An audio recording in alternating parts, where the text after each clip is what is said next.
Good morning అండి, నమస్తే, welcome back to my channel Batasari travel టెల్స్కి స్వాగతం. మన ఎయిర్పోర్ట్ డైరీస్లో ఇంకో వ్లాగ్ వస్తుందండి. అదేంటంటే చెన్నై టు దేహ్రాదూన్ అనమాట. ఒక పెద్ద ట్రిప్ ప్లాన్ చేశాను. సమ్మర్ హాలిడేస్ ఎండింగ్ వస్తున్నాయి కాబట్టి బిఫోర్ ఆ ట్రిప్ రివీల్ చేసే ముందు దేహ్రాదూన్ ఎయిర్పోర్ట్కి అయితే మనం చాలాసార్లు వెళ్ళామండి. మేబీ నేను థర్డ్ టైమో ఫోర్త్ టైమో అనుకుంటా.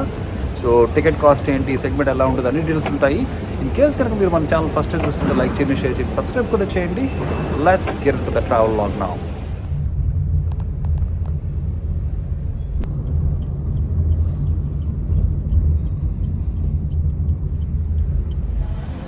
సో ఎయిర్పోర్ట్లో పక్కన ఎవరు లేని చోటుకు వచ్చి కూర్చున్నానండి. సో ఈ జర్నీ ఏంటంటే అండి, ఆల్మోస్ట్ లాస్ట్ మినిట్లో ఒక ట్రిప్ ప్లాన్ చేశాను అనమాట. అదేంటంటే కేదార్నాథ్ వెళ్తున్నానండి. ఎస్, సో కేదార్నాథ్ వెళ్ళడానికి అయితే కనుక చెన్నై నుంచి ఫస్ట్ నేనేం చేస్తానంటే దేహ్రాదూన్కి వెళ్ళాలి. అదనమాట నియరెస్ట్ ఎయిర్పోర్ట్ ఉత్తరాఖండ్లో. సో నేను ఫస్ట్ ఇప్పుడు చెన్నై నుంచి లక్నో వెళ్తున్నాను, కనెక్టింగ్ ఫ్లైట్ అనమాట, Lucknow to Dehradun. So time అయితే కనుక 5:40కి నా ఫ్లైట్ స్టార్ట్ అవుతుంది. అండ్ నేను దేహ్రాదూన్ వెళ్ళేసరికి 10 o'clock అవుతుంది అనమాట. సో అక్కడ నుంచి నేను త్రూ రోడ్ ట్రాన్స్పోర్టేషన్లో కేదార్నాథ్ వెళ్తాను. డీటెయిల్స్ అన్నీ కూడా ఉంటాయండి. ట్రిప్ ప్లాన్ ఏంటి, కేదార్నాథ్ కంప్లీట్ బ్లాగ్ అన్నీ కూడా ఉంటాయి. సో ఇదైతే కనుక జస్ట్ ఈ ఫ్లైట్ జర్నీ గురించి మాత్రం రికార్డ్ చేస్తూ ఉన్నాను.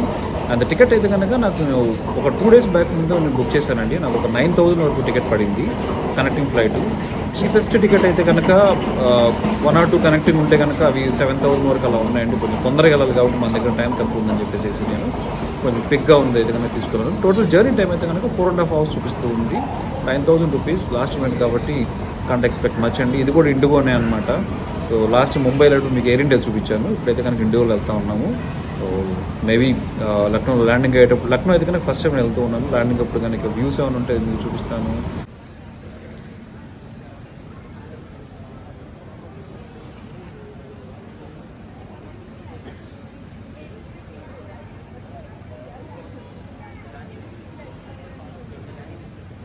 మాదైతే బోర్డింగ్ స్టార్ట్ అయిందండి. చూడొచ్చు అందరు లైన్లో ఉన్నారు. నా ఎయిర్పోర్ట్స్ ఫోన్ కొంచెం ఛార్జింగ్ తక్కువ ఉంటే ఛార్జింగ్ పెట్టుకుంటా ఉన్నాను అనమాట. ఎందుకంటే నెక్స్ట్ 4 days మౌంటైన్స్లో కాబట్టి పవర్ బ్యాంక్స్ సఫిషియెంట్ కదా తెలియదు. ఇదనమాట మా బోర్డింగ్ లైన్. నా సీట్స్ అయితే కనుక 7 అండి, ఫ్రంట్ అనమాట. అందుకని చెప్పేసి లాస్ట్లో బోర్డింగ్ అయితే కనుక మనం కూర్చోడానికి ఈజీగా ఉంటుంది, జనాలు ఎవరిని దాటుకుని వెళ్ళకుండా. క్యూ అయితే అయిపోయింది, లోపలికి వెళ్తున్నాను.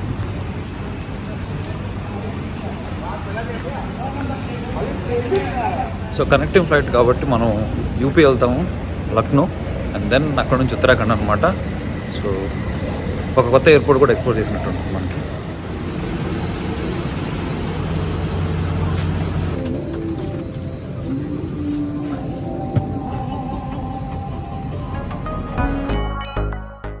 సీట్ అయితే కనుక నాకు మిడిల్లో వచ్చిందండి. విండో సీటు నేను ఆఫ్ చేయడం మధ్య ఆపేశాను, ఎందుకంటే 300 to 500 ఎక్స్ట్రా పే చేయాల్సి ఉంటుంది.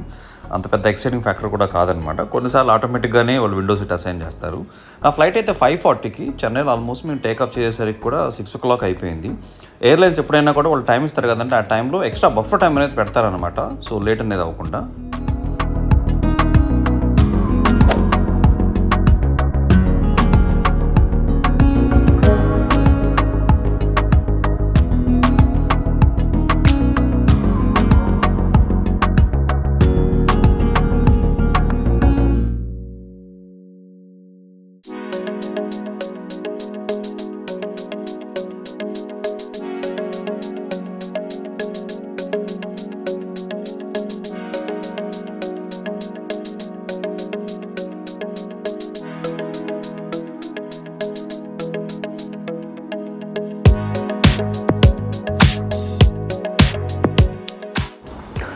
మార్నింగ్ జర్నీ, అది కాకుండా 4 గంటల సమయం పడుతుంది కాబట్టి బ్రేక్ఫాస్ట్ ఒకటి ఆర్డర్ పెట్టాను. బ్రేక్ఫాస్ట్ అంటే ఎగ్జాక్ట్ బ్రేక్ఫాస్ట్ కాదు, ఒక పన్నీర్ శాండ్విచ్, దాంతోపాటు మనకి కూల్ డ్రింక్ కానీ కాఫీ కానీ మనకు కావాల్సిన చాయిస్ని బట్టి ఇస్తారనమాట.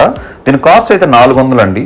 ఎందుకంటే ముందుగానే ఎందుకు ఆర్డర్ పెట్టానంటే, కొన్నిసార్లు ఏమవుతుందంటే ఎయిర్లైన్లో ప్రీ బుక్ చేసినవి మాత్రమే ఫుడ్ వాళ్ళు సర్వ్ చేస్తారు, మిగిలినవి వాళ్ళ దగ్గర ఏమన్నా మనం కొనుక్కోవాల్సి ఉంటుంది. సో ఇన్ కేస్ మీరు కనుక బ్రేక్ఫాస్ట్, లంచ్ టైం లాంటివి ఏమైనా ఉంటుంది అనుకుంటే, ఎస్పెషల్లీ ఎయిర్లైన్ ఫుడ్ సర్వ్ చేయదని, ఎయిర్ ఇండియా మాత్రం ఫుడ్ సర్వ్ చేస్తుంది అండ్ వేరే ఎయిర్లైన్స్ కూడా ఫుడ్ సర్వ్ చేయమన్నమాట. సో అలాంటప్పుడు ఇలా ప్రీ బుక్ చేసుకుంటే బెటర్. ఇదైతే లక్నో ల్యాండింగ్ వ్యూ. అసలు నాకు మేబీ ఇది సిటీ అవుట్స్కట్స్లో ఉందా ఎయిర్పోర్టు, లేకపోతే సిటీ లోపల ఉందా కానీ తెలియదు. కానీ నేను చాలాసేపు చూస్తూ ఉన్నాను. స్కై రేజెస్ అంటారు, లేకపోతే పెద్ద పెద్ద అపార్ట్మెంట్లు అలాంటివి అంటారు కదా. లక్నో అంటే యూపీ క్యాపిటల్. పెద్ద బిల్డింగ్ లాంటివి అయితే నాకు అసలు ఏం కనపడలేదు. మేబీ ఆ సిటీ ఆర్కిటెక్చర్ అలా ఉందా, లేకపోతే మేబీ వెల్ డెవలప్డ్ అవునో కాదో కానీ నాకు ఐడియా లేదు. కానీ పెద్ద పెద్ద బిల్డింగ్స్ అయితే కనుక అసలు నాకు లక్నో మొత్తంలో కనపడలేదు అనమాట. చాలా సర్ప్రైజింగ్ అనిపించింది. ఇప్పుడే మేము ల్యాండ్ అయ్యామండి, మేము రన్వే మీదకి వచ్చాము.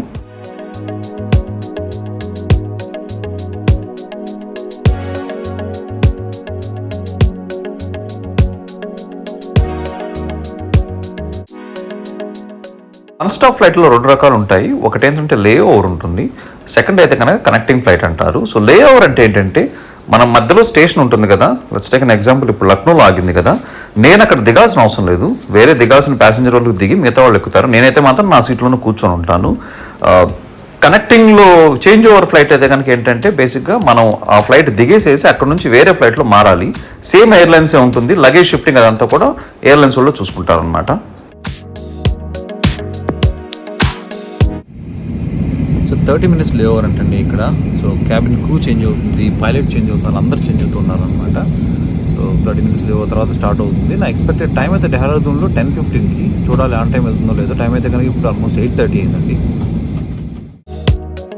ఇది దెహ్రాదూన్ ఎయిర్పోర్ట్లో ల్యాండింగ్ ముందు వ్యూ అండి. ఎయిర్పోర్ట్ యాక్చువల్గా దెహ్రాదూన్ అంటారు కానీ అది రిషికేష్కి దగ్గరలో ఉంటుంది. రిషికేష్ నుంచి 15 కిలోమీటర్లు అనమాట. దెహ్రాదూన్ నుంచి అయితే 20+ కిలోమీటర్స్ ఉంటుంది. ల్యాండింగ్ అప్పుడు ఈ వ్యూ చూడండి, అక్కడ ఫారెస్ట్ పక్కనే విలేజ్కి ఎగ్జాక్ట్గా లైన్ అయితే ఎలా ఉందో ఫారెస్ట్ పక్కనే చాలా చాలా మంచిగా అనిపించింది. వ్యూ అయితే కూడా సూపర్గా ఉందండి. ఈ దెహ్రాదూన్ ఎయిర్పోర్ట్ అనేది ఆర్మీ ఎయిర్పోర్ట్ అనమాట, మిలిటరీ వాళ్ళది. 10 అయింది టైము. ఇప్పుడే డెహ్రాడూన్లో ల్యాండ్ అయ్యానండి. వావ్, దెహ్రాదూన్కి అయితే ఆఫ్టర్ 3 years తర్వాత వస్తూ ఉన్నాను. సో క్యాబ్ అయితే కనుక ఆల్రెడీ బుక్ చేసి పెట్టాను, బయటకు వెళ్ళిపోయేసి క్యాబ్ తీసుకోవాలి. చాలా చిన్న ఎయిర్పోర్ట్ అండి, ఇది ఆర్మీ ఎయిర్పోర్టు. ఇక్కడ ఫొటోస్ కానీ వీడియోస్ లాంటివి కానీ అసలు తీయకూడదు అనమాట.